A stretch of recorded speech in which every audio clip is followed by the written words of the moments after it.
ng Kawit, Cavite.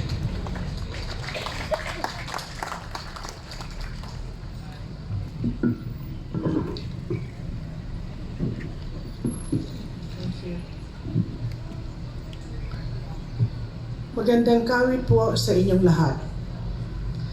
Ang ating pong tagapagsalita ngayon umaga ay kasalukuyang kinatawan sa Kongreso ng Agimat Party List simula 2022.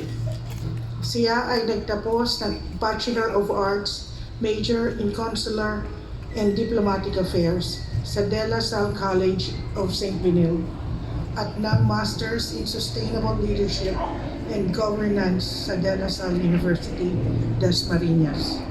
Kasalukuyang Assistant Majority Floor Leader of House of Representatives at miyembro ng siyam na komite.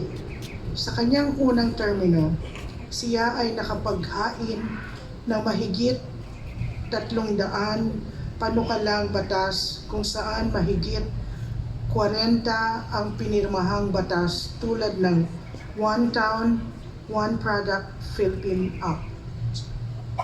Mga kaibigan, ang ating panauhing pangdagat, Congressman Brian Revilla.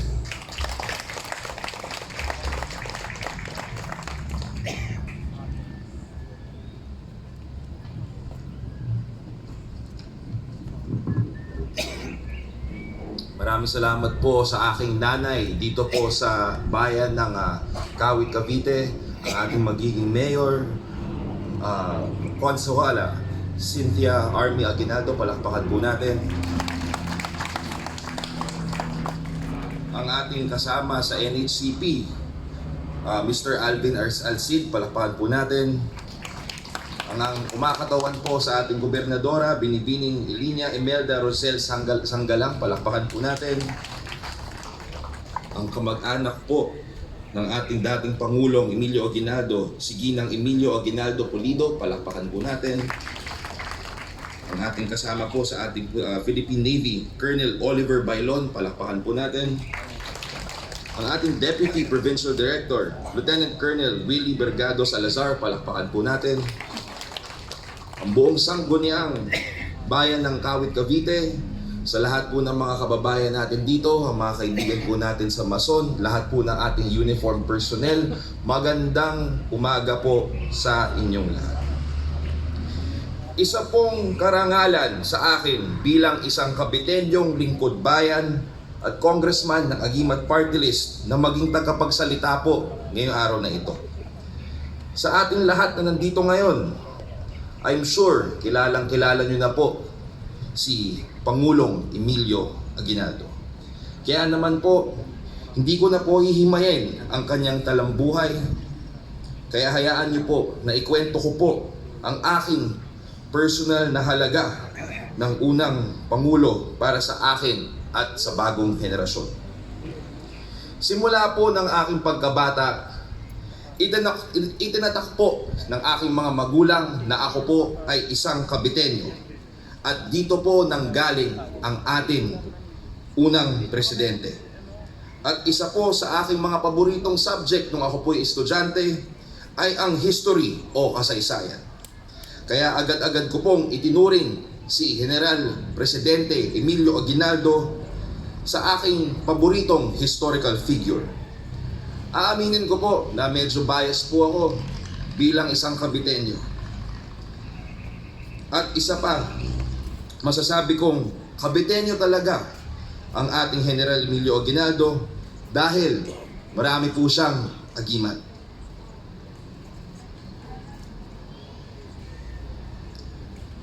Kaya po, hindi po nakapagtaka na napakahaba ng kanyang buhay, tulad din po ng aking lolo, halos 90 years old din po kung kailan po siya namatay. Inabutan po ng ating mahal na presidente ang 80 presidente ng ating bansa. Kaya ibang klase po talaga ang agimat ng mga taga-Kawit, Cavite. Nagkataon naman po noong 1995, ang aking ama ay naging vice-gobernador ng ating lalawigan. At noong 1998, centennial celebration po ng ating bansa, na ating independence, ang aking ama naman po ay naging flag bearer ng selebrasyon na yon na dito po ay ginanap sa bahay ni Emilio Aguinaldo. Kaya naman po itong bahay na ito, isa pong karangalan na makatungtong po dito. Isa po to sa mga paborito kong lugar na bisitahin dito sa ating bansa. At simula po noong 2022, pinalad po ang aking kapatid na si Jolo Revilla na maging representante ng unang distrito ng Cavite. Isa pong karangalan na maging lingkod bayan kasama po ang pamilyang Aguinaldo dito po sa ating lalawigan. Isa po si Emilio Aguinaldo sa dahilan kung bakit may pagmamalaki nating tayo ay Caviteño. Dito sa Cavite, sinilang ang mga bayani ng ating bayan. Dito sa Cavite, una natin narinig ang lupang hinirang. Dito sa Cavite, una nating nakita, winagayway ang ating watawat.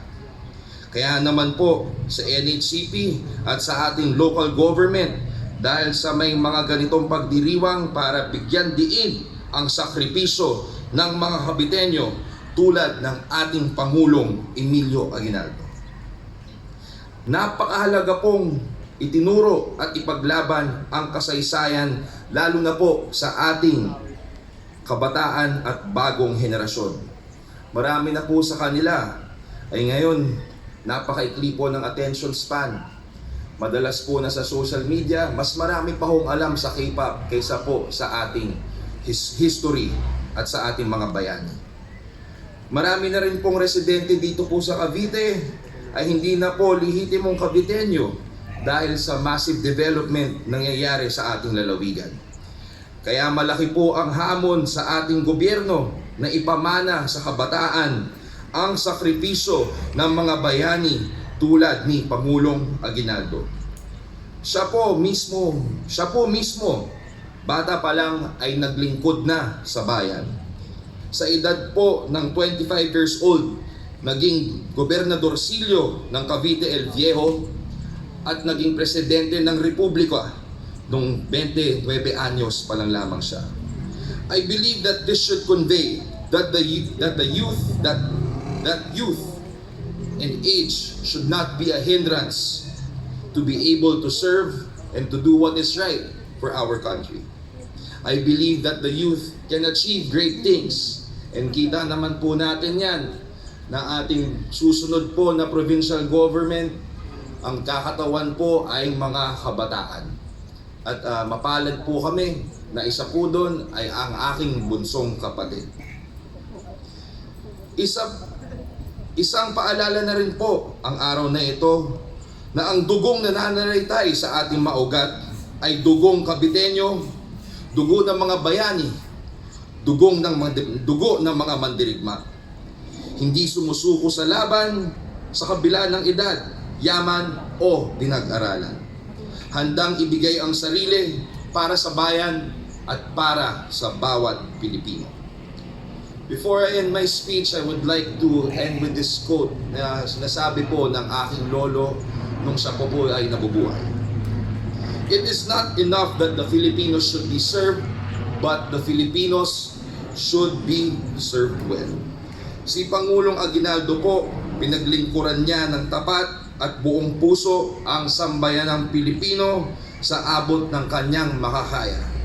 Maraming salamat po. Mabuhay po ang Cavite. Mabuhay po ang Pilipinas. Mabuhay po ang pamilyang Aguinaldo. Magandang umaga po sa inyong lahat. Maraming salamat, Kinatawan Brian B. Revilla, sa mensahe at pagbibigay ng panahon upang kayo ay makapiling namin sa mahalagang araw na ito. Inaanyayahan po ang ating panauhing pandangal kasama ang ating mga piling panauhin sa entablado para sa isang group photo. Tara.